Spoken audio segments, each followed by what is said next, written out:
For the next 45 minutes, you're locked in with me. Yeah, so welcome. QueenCityCon's pretty awesome so far. Very excited to be a part of this conference as far as speaking goes. Help get it kicked off. Everybody enjoying the conference so far? Yeah? Yeah. Very good. And it's lunchtime, so everyone's already had their lunch. The 3 o'clock train has come, and we're now getting into our regular comas. Very good. And you know what, I've been thinking about coming up with a talk. We've had a lot of interesting things around CVSS come up this year already. And I thought, you know, we really need to talk about the way we redo vulnerabilities. And I was thinking about what to call this talk.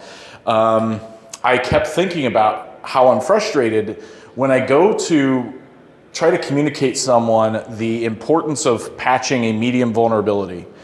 They go, well, it's a medium, it's CVSS 6 dot whatever, why do I care about it?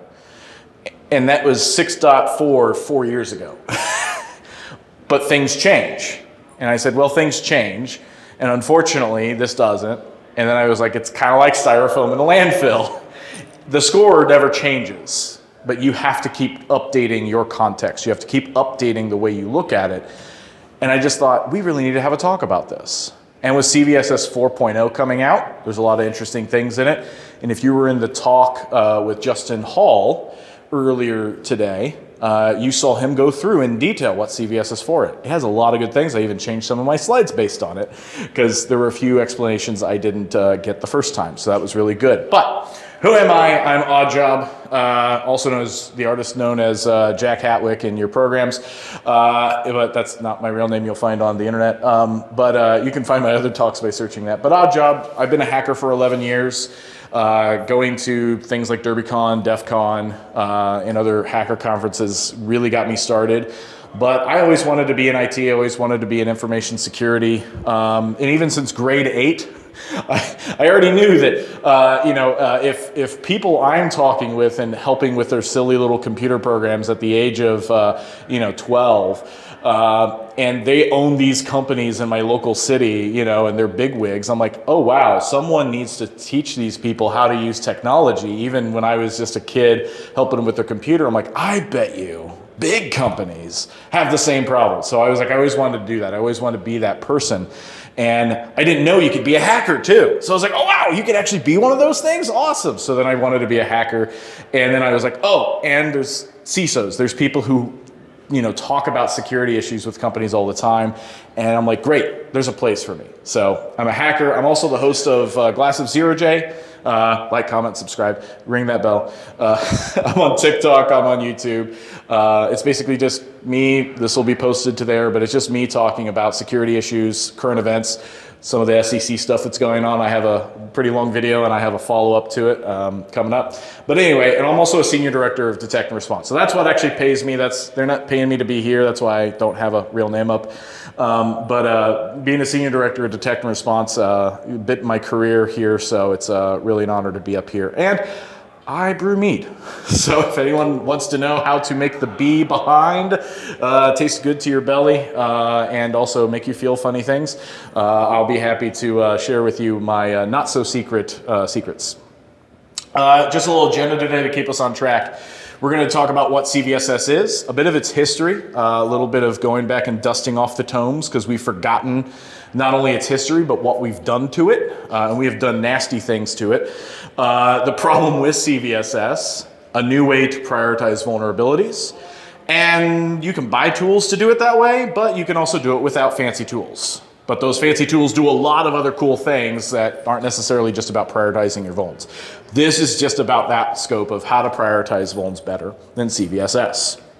So let's go a little bit history. So back in the day, we have all these vulnerabilities and people keep fixing software bugs and it's frustrating us. And we go, we're in the 90s, we're in the early aughts and we're like, God, we got to keep patching these things and it's becoming really hard. And you can even fast forward to today and you still have people saying, well, just patch everything and you're going to be fine. Well, we've been doing that for 25, 30 years and it still isn't working. That strategy of patch all the things is not working. How many people actually do patch all the things in this room? Okay, if this room was full, maybe one person, I'd say, great, you can get out of here because this talk is not for you. You've already solved the problem. But some people have companies the right size and organizations the right size with the right nimbleness or the right design so they can keep up with things. Fantastic. A lot of us have legacy. A lot of us have other systems that can't always be patched or fixed or mitigated, at least not at speed. And so how do we deal with it? So patching, keeping up with change requests, keeping up with QA testing, keeping up with applications breaking, having limited people hours and DevOps and sysadmins and InfoSec, endless reporting metrics that just go into a feedback loop. That's what you have to deal with when you patch all the things. And it's really hard to keep up with it when you have to do that at speed. When Microsoft comes out with their new Patch Tuesday, they're going to have another 40 critical vulnerabilities. Some of them may be 0 days that you now have to go fix. And it just sounds like yet another Tuesday with Microsoft. Same with Google. Oh yeah, how many have they done? 14 0 days this year, I think. It's usually more times than months in the year. So it's like, what's new? Is this really critical? If everything's critical, nothing can be critical, right? So then here CVSS came in to save the day, and they saved us, right? Well, kind of. It was a step in the right direction, but it didn't age well, and it hasn't aged well for the way we've been using it. So what is CVSS? Common Vulnerability Scoring System. It was created by NIAC, which I believe is the National Infrastructure Advisory Commission, something like that. Essentially, they advise on standards regarding infrastructure, and IT being very important infrastructure. They wanted to create a standard for scoring issues and vulnerabilities in code. What did we do before CVSS, right? What happened is Microsoft, Sun, several other probably defunct places, they would rank vulnerabilities or issues in their systems according to their own metric, or their own scoring system, that they didn't always tell you why. They may have given a boilerplate, this has the likelihood of blah, blah, blah, blah, blah. But they didn't tell you exactly what went into scoring their systems. And then when you compare a Sun vulnerability versus a Microsoft vulnerability, and they both say critical, which one's criticaler? You don't have a common way to actually score those vulnerabilities and compare them from the vendor perspective. So it made sense. We needed a standard of some course. The industry didn't create that standard, unfortunately, but the industry did work with the government to create one. And NIAC created CVSS. And in 2005, it was handed off to the Forum of Incident Response Security. I forget what the T actually stands for. But anyway, they basically first handles handles CVSS. They keep improving it. They make a calculator available to you. They show you how to use it. But they're the ones who basically govern CVSS. And then, of course, you have MITRE, who has the National Vulnerability Database. You get CVEs. They post scorings. They'll even rescore based on their opinions. It's interesting. Well, that was all fine and dandy. But then CVSS 2 came out because vendors were like, you know what? We find it's a little hard to score with this, or it's maybe not the best way. Let's improve it. We need to reiterate on this process. So in 2 years, they had CVSS 2.0. That brought us not just the base score that the vendor provides, but we're going to find out provided 2 different types of scores that the end user is supposed to actually do. Did you know, by the way, you're supposed to do CVSS scoring too, not just the vendor? That base score they give you is not the end. You have work to do for each of those. We'll talk about that. There's CVSS 3 that launched in 2015. A minor update in .1 came out in 2019. And just over the summer, we had the preview of 4.0, and they said it was going to be October, but that ended up being November 1st. They just released 4.0. It's probably going to take a year before vendors start using it, but you're going to start seeing 4.0 scores as well as 3 or 3.1 scores released for some of these new vulnerabilities.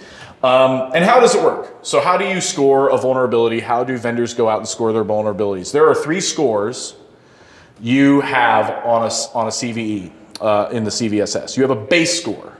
You have a temporal score that's now called threat metrics in CVSS 4, and you have the environmental score. And the base score is the only one that's provided by the product owner.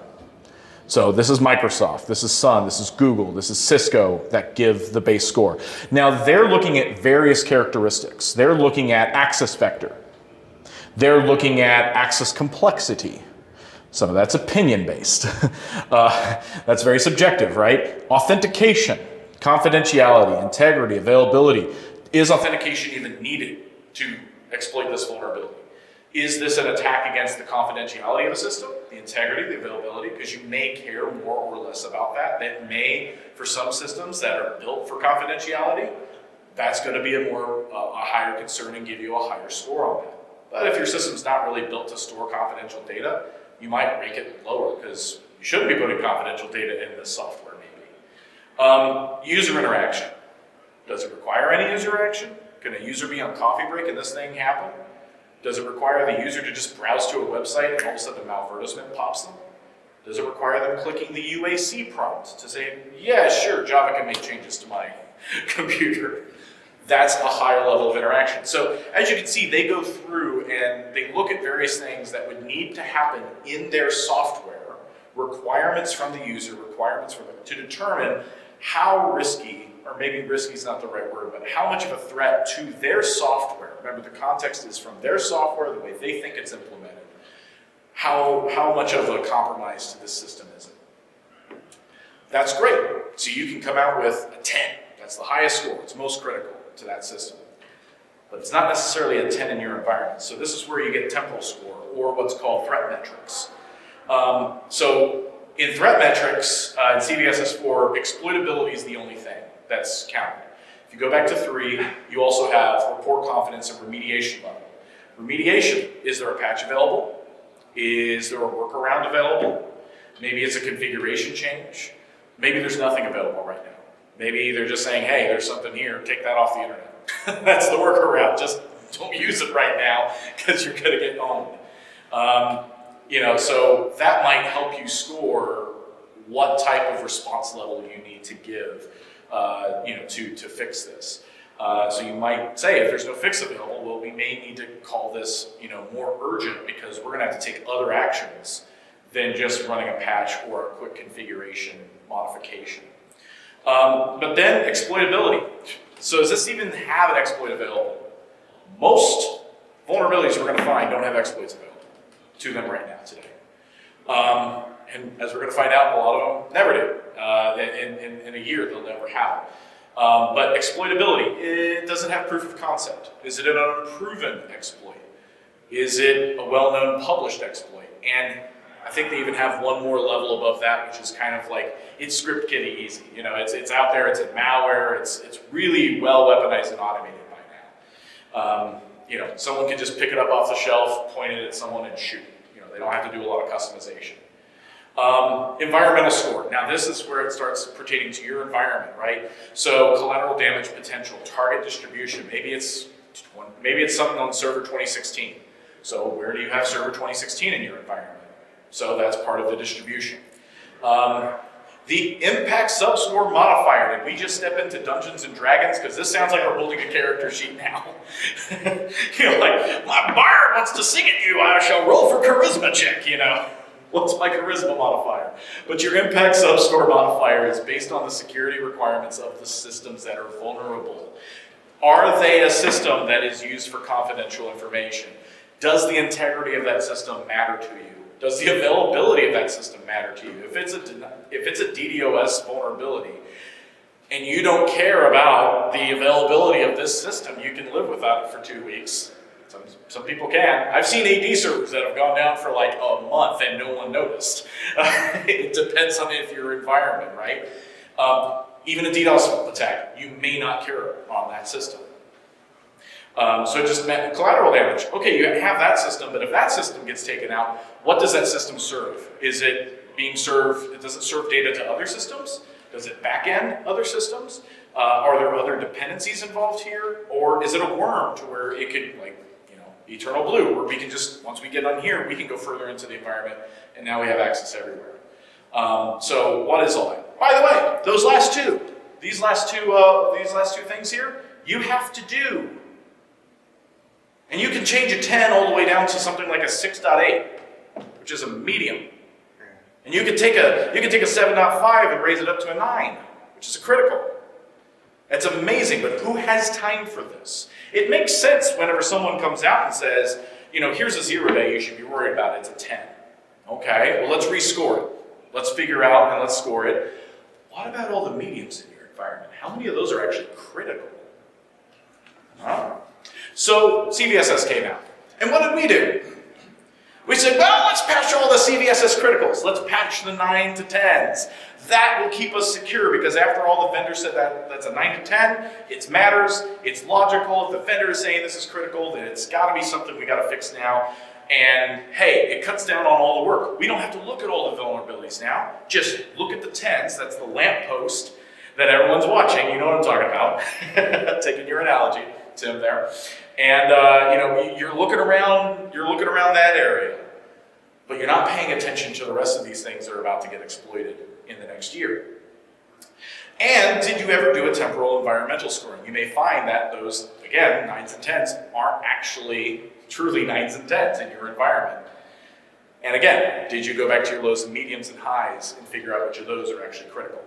So as we can see, the problem really is, even though you are supposed to make changes to the scoring, and you are supposed to go and rescore, functionally that never happens, and I would bet most of you did not know that's even a thing you could do. So CVSS never changes. When's the last time you see Microsoft go back to a 5-year-old vulnerability and say, well, we said that was a 6 back then, but now it's a 9? Never. Never. Atlassian, and I know Microsoft did at one point, but Atlassian, with their recent confluence, it was, I think it was 20518. They went and took that, I think, they basically increased it by like a point a week after it was released because it got attacked that weekend. So it was very quick, so something changed. It was quickly exploited, and they decided we're going to change our score then. Well, that was really nice of them. But that doesn't happen for probably anything else going on. So, okay, we got an eye chart. This is a lot of interesting information. We're just going to walk through it. What I've done here is, with the help of one of those fancy tools that in my regular work I do pay money for, and there's other tools for it too, but you don't need them. This is CVSS 3 because that's where the scores are today. People are scoring. And by the way, if something was like from 2000, you think now, 2007, very rarely has someone gone back and rescored it to 3. Very rarely. So you also have to be careful there. Sometimes companies like these will go back and rescore them, but the vendor itself probably doesn't go back and rescore them. CVSS 3, we have critical, high, medium, low, and informational.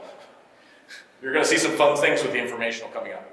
And what I did is I just put their totals here. So right now, the total number of vulnerabilities that exist as a CVE, and even some that don't exist as CVEs, there's about 32,372 criticals out there as of October 22nd.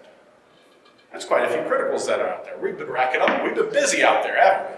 These past 20 or so years. Highs, there's 79,000. Mediums, there's 96,000. Drop off finally for those lows because we probably don't really publish a lot of lows because we don't care about them anyway, right?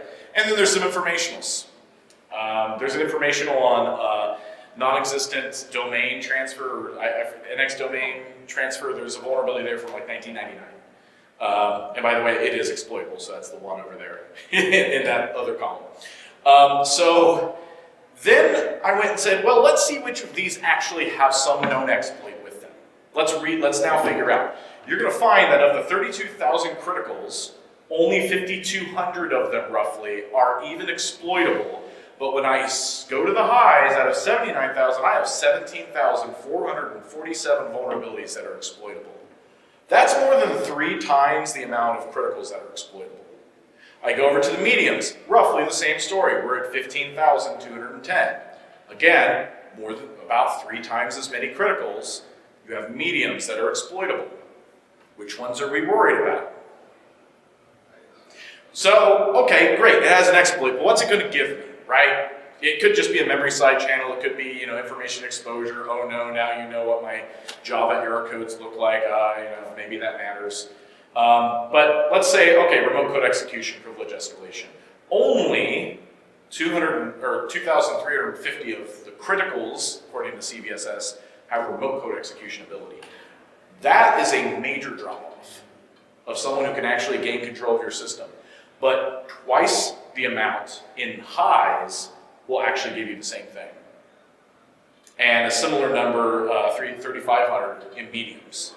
Again, I've highlighted here in red simply because we're blind to this because we are focused so much on fix the criticals, fix the criticals. Meanwhile, this is what is actually burning red hot. I won't name any names, but there's some assessing and auditing software I use that when it produces an executive report for the customer, it lobs off everything underneath high. Yes, yes. So a lot of people do in their auditing, and they get audits, pen tests, or other things, they just say, well, let's not even pay attention to anything that's below a high. Yet it's high. You know, that's the stuff we should worry about. Well, first will be the first to tell you that CVSS is not a risk score. CVSS is not a prioritization score. At least you should probably at least do the other scorings you're supposed to do before you make it into one. It might be a decent prioritization score if you were to rescore it, but you need to rescore it the next month, and the month after that, and the year after that. You have to keep up on it. It's hard when you're having to constantly rescore. But now let's look to what's been used more recently. So again, this is back on October 22nd. Out of the 32,372 vulnerabilities that CVSS says is critical, only 48 are exploitable, will give you shell or privilege escalation, and have been used in the last 30 days. Or something has been developed about them. Maybe it's a new exploit came out, maybe it was a 0-day, maybe some people have been talking on the dark web about developing it, maybe there's new malware that's been associated, maybe Talos or Mandy had said, hey, we just saw an attack from Fancy Bear, well that would be CrowdStrike, from Fancy Bear that uses this now.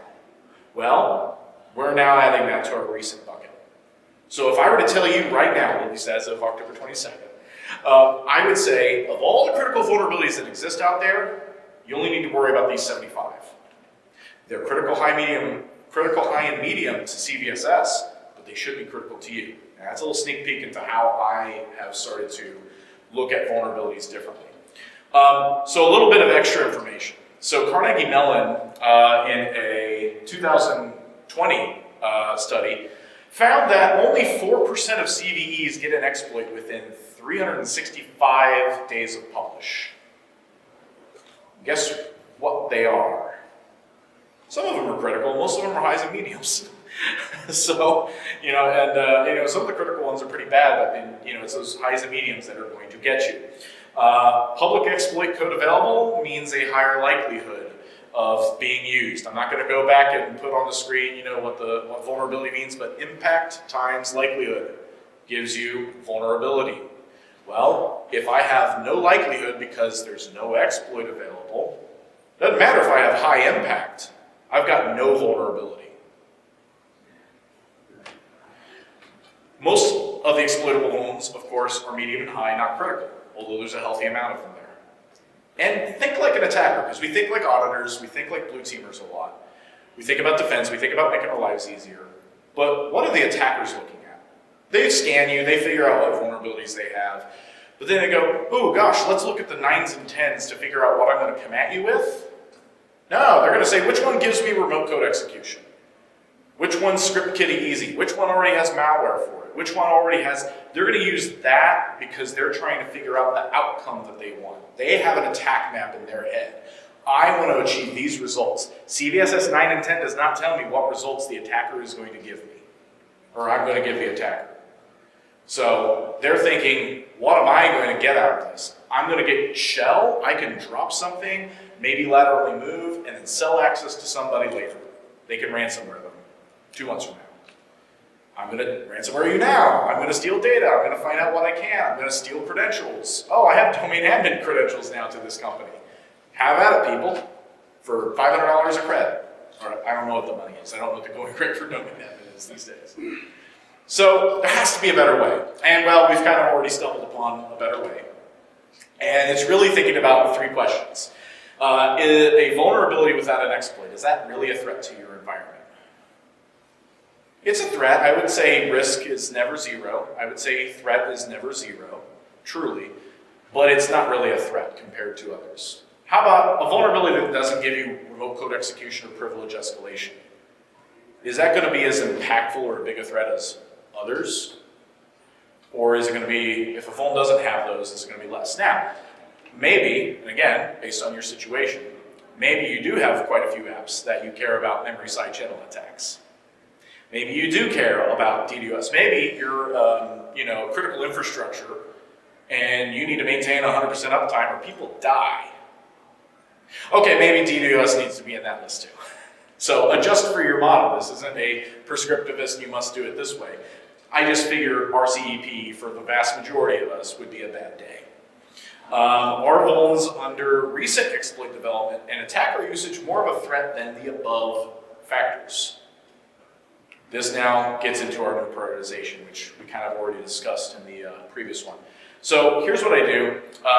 Generally what I do is I say, if it's exploitable, I know it's going to give me remote code execution privilege escalation, and it's recent within the last 30 days, something about it's trending, then I'm going to give my teams 7 to 14 days to fix that. And they may even be great candidates for an emergency. What's not on here is emergency. So this could be a situation where we're under active attack, this is public facing, it's something that may not have a fix at the moment, maybe we need to actually think about taking something off the internet, but that would be more of an emergency. We're not waiting 7 days. Today it needs to be done. This hour it needs to be done. We need to fix something, we need to do something now to protect ourselves. So that's a little outside the vulnerability, that's more of an emergency response. This is more your regular vulnerability management program cadence. And then when we get down to highs, we're talking about those exploitable remote code execution privilege escalation vulnerabilities. I give 30 days, but what I do maybe a little differently than some is I give my team the ability to patch. Patch Tuesday came out last week, or maybe this week, I forget. I'm not going to check on those vulnerabilities until December. Once December Patch Tuesday comes out, I'm looking back and saying, do I have any November still sticking around? Now you're a high exploitable RCEPE. If I see that, you now have until next patch to get those fixed, or now you're going to be in deviation. We're going to be reporting you up as non-compliant with patching vulnerabilities on the cadence we're supposed to be doing. If you're in a quality management situation, those are deviations, kappas, and fun things people don't like. Yeah, it's important to raise those. Yeah. So one of the things that been a constant thing that's come up in my discussions with my fellow network administrators is I've been recommending to people that unless you have a good reason to believe that you really need to do something, that there's probably, and I don't know if there's numbers out there for this, which is why I'm asking you, because maybe you know that there's numbers here, but in my anecdotal experience, I've seen more problems with applying patches as soon as they come out than I have seen vulnerabilities exploited. So you're actually causing more problems by patching before those patches get out in the wild for a few weeks than it is actually getting. Microsoft makes a boo-boo from time to time, right? Other people make some boo-boos they didn't think about. So I saw like 2016 towards the beginning of the year, Microsoft put out an update for 2016, fixed a critical issue that they thought was critical. And if you're on VMware, which most people were, it caused issues. And so I said, yeah, you're free to not patch that this month. 2010 Exchange, I mean, they took down tens of thousands of Exchange Exactly. servers. And what I encourage people to do is, that's why I give that 30-day period. You have 30 days to patch that. You don't need to patch immediately. Put it in your dev environment though and test it. Put it in your staging environment, test it. You should have test. If you don't have some kind of pre-prod environment, you're already in trouble. But you should be testing these prior. But there's always a situation that could come up where in production the condition was just right. Here's the thing. What can I control better? When I shoot myself in the foot or when someone shoots me in the head? I can survive shooting myself in the foot.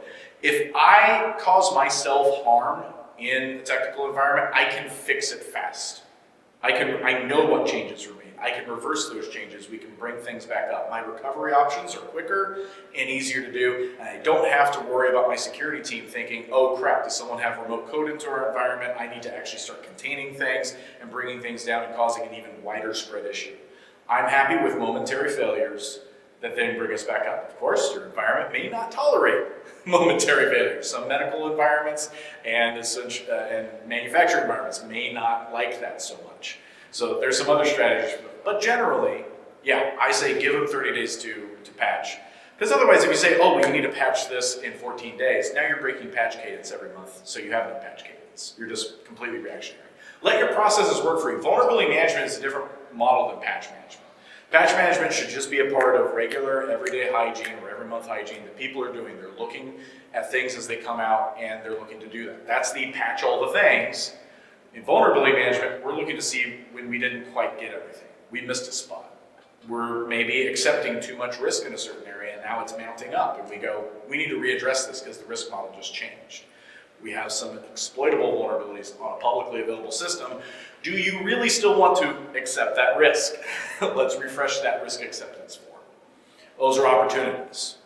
And then, lows, vulns with no exploits. I don't care, I don't even track them really, other than to say they exist. And then their potential mediums and highs down the road, and maybe even criticals. Now, you've got this threat-based approach, but now you can also start doing other things, such as adding in a dimension of, is it public-facing? Where is this asset in your environment? So a vulnerability on this asset that's public-facing, I might bump it from a high to a critical. Whereas stuff behind a VPN, need VDI access, I might say, yeah, we can keep it at a medium. Does the system house confidential data? Or maybe if it's actually on its own air-gapped system, I may even take a high and bring it down to a medium. Because it's even harder to get access to it. Sure, there's an exploit available. How are you going to get to it? I require someone to bring in a USB. It's a threat model, but is that threat model as likely as someone on the internet just seeing me on Showdown and having a party? It's a little harder, so I might go from a high down to a medium, right? Does the system house confidential data, right? So maybe you care about unauthorized access to that, so maybe you want to upgrade that. Here's another one. What's the RTO of that system? When you need to recover that system, when you need to bring it back online, how fast do you need to bring it back online in your disaster recovery? If your RTO is like 24 hours or less than a day, maybe you want to bump those up because you don't want someone taking down your stuff. And you're happier to take that hit if you accidentally do take yourself down. Because again, you can bring yourself back up in an hour, whereas if you're dealing with an attacker, it may take more than a day. Even with an RTO of less than a day. So maybe you want to say, that risk is intolerable, even the highs we're going to call critical. So let's go ahead and fix them whenever we see them.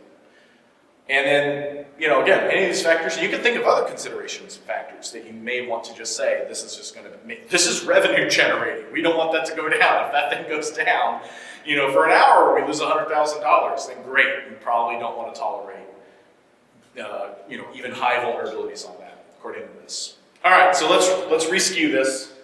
Let's collapse everything down and show the comparison. So instead of 32,000 vulnerabilities, we're going to call critical. Now this is all vulnerabilities out there. Not your systems would have to be existing for 30 years and never patched on any software in order to have all these vulnerabilities and have every software known to men and mer for Elder Scrolls fans out there. So there's only 75 vulnerabilities back in October that I would say, and fix those now if you see any of those. Like now, like 14 days, give people 14 days. And there's probably 2 or 3 of them, depending on what systems you may have in your environment, that I'd say break things to fix it if you need to.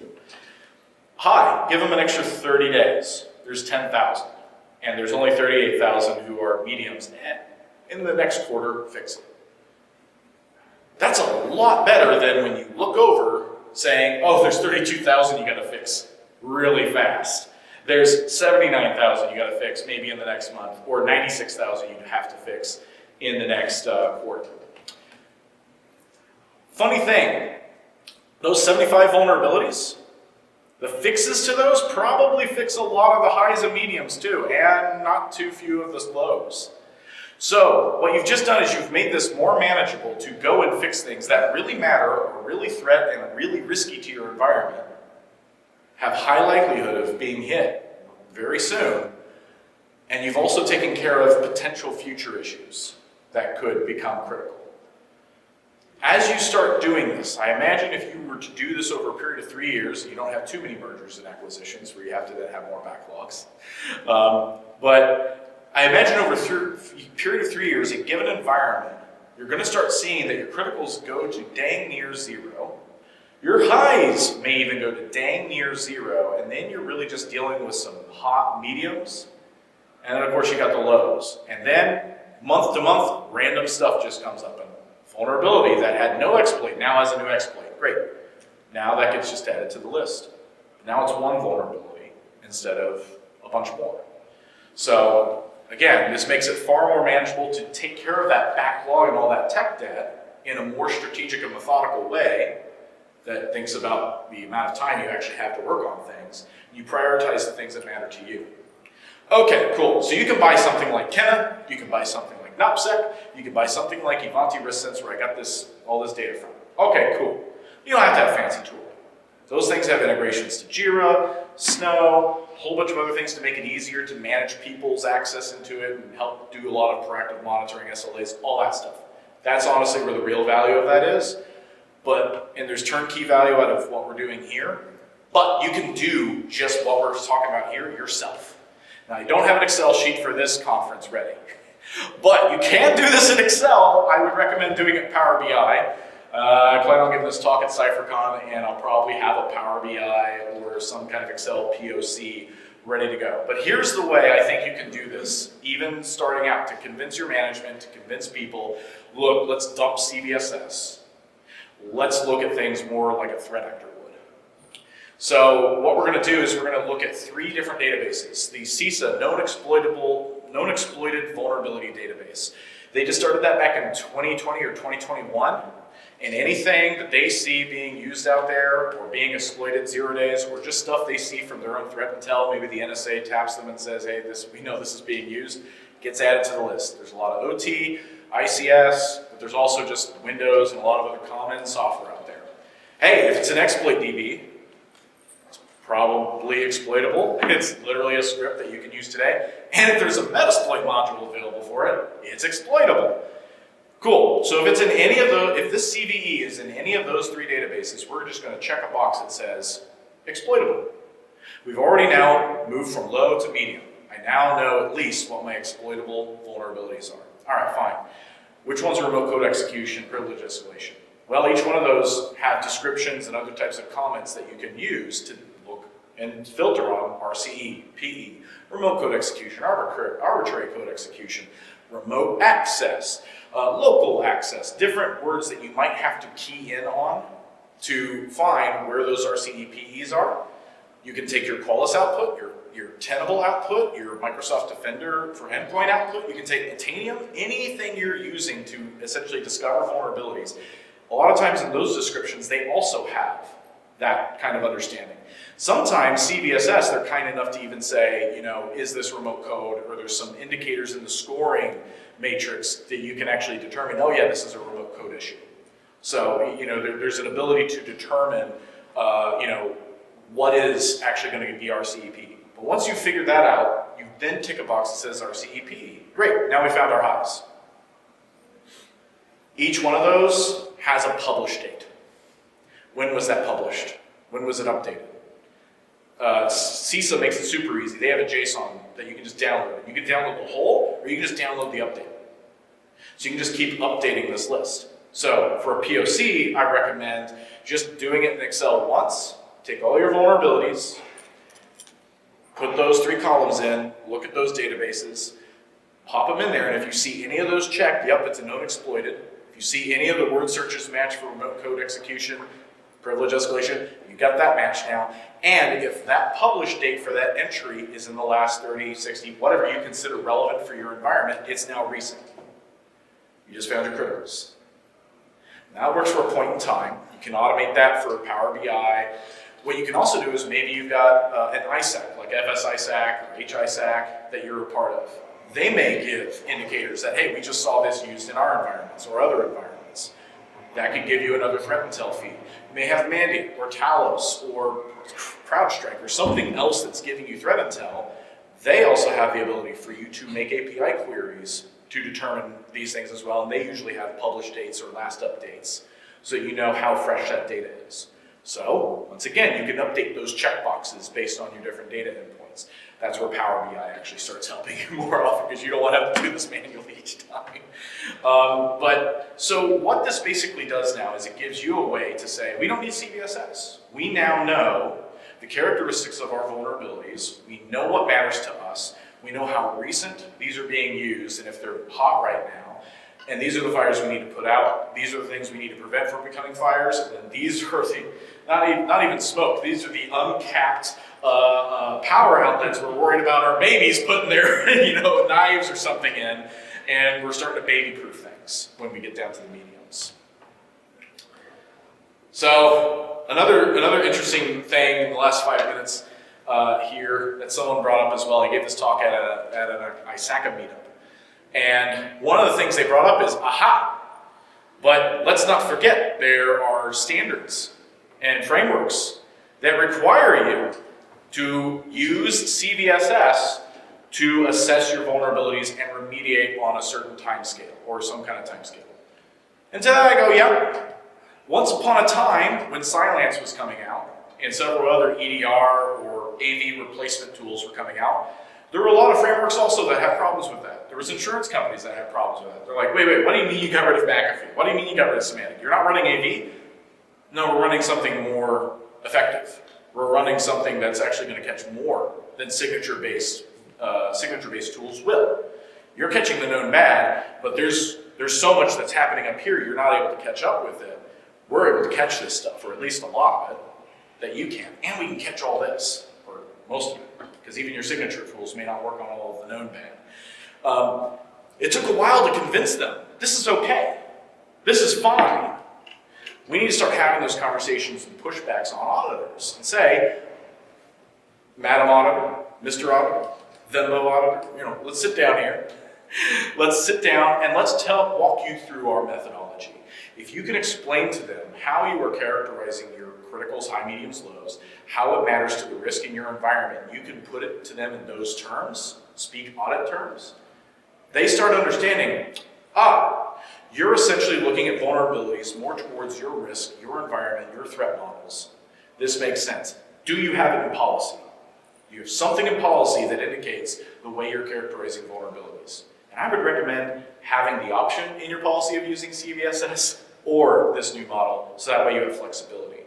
Is it in your processes, your SOPs? They're going to care about that. If you've got policies, SOPs, and evidence that you're following that, 90% of the way there to convincing an auditor that you've got a mature program that's effective. Especially if you can show them, oh, by the way, we've been dropping all those CVSS 10s, 9s, and 8s that you care about so much because we're following this method. So by following this method, we're actually taking care of what you are also looking for. So, but there are some that may just go like, I don't care, we're just going to mark you off. And you're going to have to decide for your company if that's a risk you're willing to take to try and actively participate in the security community in such a way that you're innovating and bringing these things forward, because at some point someone pushed through auditors in order to get all the innovations we have that replace the old technologies we use rarely these days. But the key takeaways here is CVSS is no longer, it was never, but it is definitely no longer an appropriate way of prioritizing or communicating the severity of a vulnerability to your environment. And again, for vendors, I still think it's a fantastic thing. Microsoft saying, we think this is a 10. Great, that's a great opinion. It is one indicator among many that I may look to characterize a vulnerability. But it's maybe not my core one that I care about so much. It may make me go, let me look and see what that really looks like under the hood. Take a threat-based approach to examining exploitability, what type of exploit, and recency. Roll your own prioritization automation with CISA KEV, ExploitDB, or get a commercial tool. They exist. They're not terribly expensive, but they still cost money. And they also actually don't just look at Qualys, but a lot of them look at all your other tools around SaaS, DAS, even pen tests. So they're helpful. There's more value you can get, but you can start off without fancy tools. And I think at the end of the day, and my experience has been, your IT ops folks are going to like you better, because when you come to them with an issue, they already know, okay, that critical, I understand what that means to my environment. I already know how bad it has to be for you to come back and say this is a critical issue. And it also allows them to challenge you back and say, has this really been used in the last 30 days though? Yes, it has. Here's where. Okay, it's critical. Let's go. Whereas if it's a CVSS 9 through 10, it's more nebulous. People are like, I don't really think this is an issue for us. And they're going to want to rescore to do a whole bunch of things. You get less fighting, and you get people loving it because they're like, oh, good, I didn't have a 500 or 5,000 row Excel spreadsheet to go and review and figure out what we got to patch for this month. But hey, there's a bit of something for you all to noodle on and work on, and hopefully it matters to you. And we got some time here. We have about 5 minutes if you'd like to ask any questions. I can go back to any slides you want and answer any of them. And if you'd rather I cut your question out, I will, and make sure I don't film the rest of the questions or cut it out when I post the video. Questions, concerns? Oh, wait. All right. How do I get to be a guest on OJ? You and I can talk together, and we can figure out what a topic would be. Because I'm looking actually on LinkedIn. I did a little thing, and awesome. I did a little thing. Yeah, I did a little poll, and actually on LinkedIn they want to see more collabs and interviews, and I'm like, oh, well, I want to do more collabs and interviews. The people on Mastodon weren't so cool on it. Some of them wanted it, but it's good. Talking about security concepts is definitely something I'm interested in. Current events are great, but security concepts are also good to do. I like bringing experts on. Are you going to make the slide deck go with the published video? Yes, I might very well do that as well. I'll probably post it along in the video. You'll be able to go to youtube.com/glassofzeroj. That's, even though it's odd job, it's spelled with zeros because hackers, right? Yeah, you'll be able to go there and see it probably in the next week, and then you'll have a slide deck there as well. You can take a look at. Any other questions? I love questions. I love discussions. Maybe you don't have a question. Maybe you have a comment. Just like I say, this is really good because I just get this huge pet peeve where these executive reports come out from these tools or these companies, these third-party companies that use the tools, and it's like, alert, there's a critical something here, or we're really justifying the fact that we gave you this report, and you look into it. And I mean, you'd have to be like jumping on your left foot, whistling Dixie while translating, Sumerian texts in order to exploit this thing. It's like, no, it has no business being on an executive report. And I just see it over and over again. Yeah, I've told people in a pen test, they'll say, oh, you have these vulnerabilities. Great, did you try to exploit it? Yeah, could you? No, it's not a vulnerability. Well, it's a vulnerability. Yeah, did you exploit it? No, then. How am I vulnerable if you can't exploit it? The point still stands, but it's probably not the critical they think it is, right? It's not a big issue to really call out as a major weakness. Something to rescore and refigure. Looked like you had something to say. No, you answered a lot of questions that I had initially when we initially talked, so this was fantastic. I look forward to it. Nice. Yeah, I've been talking to some people before about this, so you probably got too much of a primer for the talk. This was boring. Well, if there's no other questions, I'm free for more in-person questions, but otherwise, thank you very much for attending. And if you've got questions, let me know, and talk to me about anything that's not related to vulnerabilities too. I like to talk about other things. But yeah, thanks for everyone's attention.